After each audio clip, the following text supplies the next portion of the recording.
Hi, it's Steve. Today we'd like to show you how to change the gear kit on the freezer of your refrigerator. It's a really easy repair. Let me show you how we do it. Now to do this repair, it's best that we remove all of the items in the freezer. So pull the drawer open, remove all of those items, and you may wish to put them in a separate deep freeze or refrigerator until we complete the repair. We'll also want to disconnect power to the refrigerator, so you either pull it far enough forward that you can unplug it, or locate the electrical panel, turn off the appropriate breaker, or remove the appropriate fuse. Once we've done that, we can start our repair. Now that we've emptied everything out of the freezer, our next step is to remove this basket. Simply grab hold of it,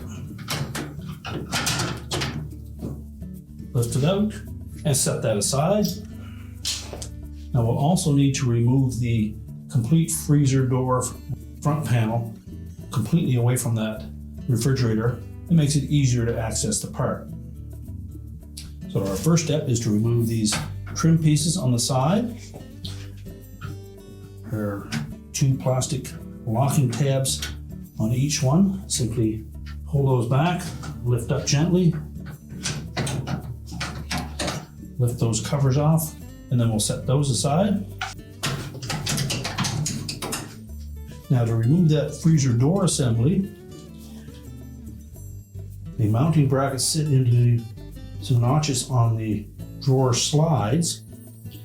In some models you may find that there is a rivet or a screw on the front end that needs to be removed first. If it's a rivet, you'll need to drill off the head of that. So using an 1/8 inch bit and a portable drill, we're just going to drill those out first. So just position your drill bit in the center of that rivet.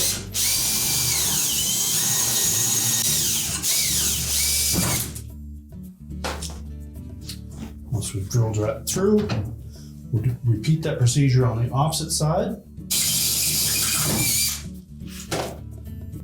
Now once we've removed both of those rivets, we're simply going to lift up on the front of this door and then remove the two hooks at the back, and then we'll set that aside until we do the repair. Now our next step is to remove the center rod from between these two gears. So we're going to pull it into the gear that has the long throat on it. So give it a sharp pull in that direction. That'll disengage from the opposite side. You just tilt it up, remove it, and set it aside. So our next step will be to remove the old gears from the actual slides. So taking a flat blade screwdriver, we'll just go in between the gear and the slide and pry that off.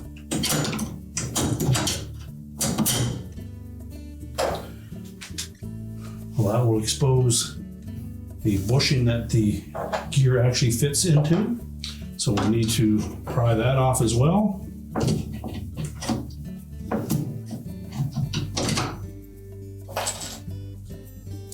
We'll do the same on the opposite side.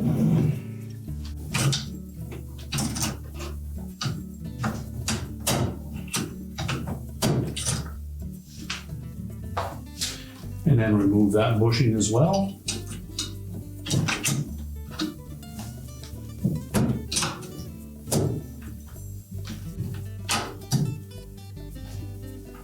And then we'll discard those. So our next step will be to fully extend those rails, and we'll snap in the new bushings. You'll note that there are two flat sides on those. We'll line them up with the flat sides in the opening, and then press them into place. Do the same for both sides.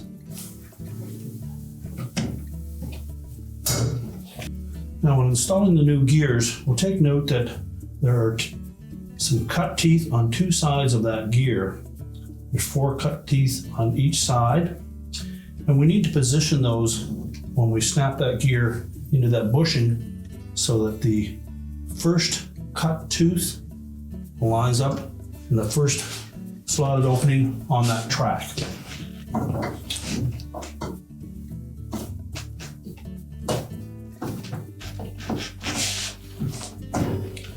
And then just snap that gear onto the bushing.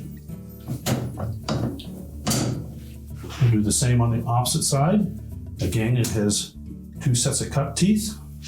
Make sure the rail is pulled all the way out. And again, we'll pull both rails all the way out. We'll take the connecting rod, slide it into the long gear first.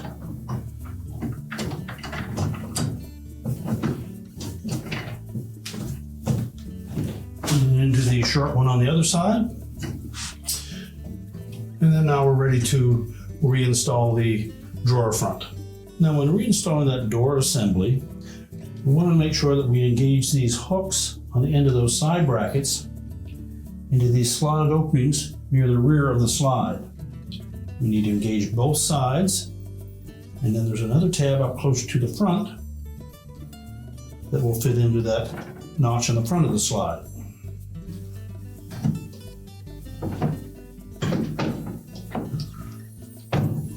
Make sure that it sits down flush and the hole should line up. Now you can either put a screw back in that or you can rivet it on, whichever your choice might be.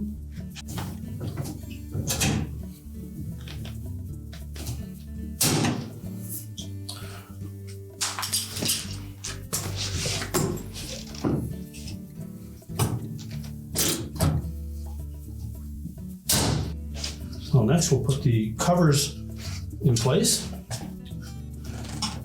up the opening on top of that gear. Keep it tight up against the slide. And then push it down into place. Make sure both of those locking tabs engage.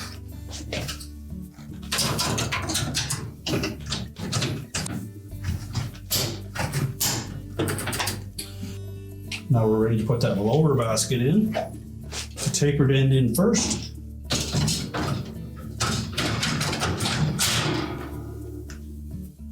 Make sure it sits down flush, and we're ready to load it up again. We're now ready to reload the freezer, reconnect the power, and your repair is complete.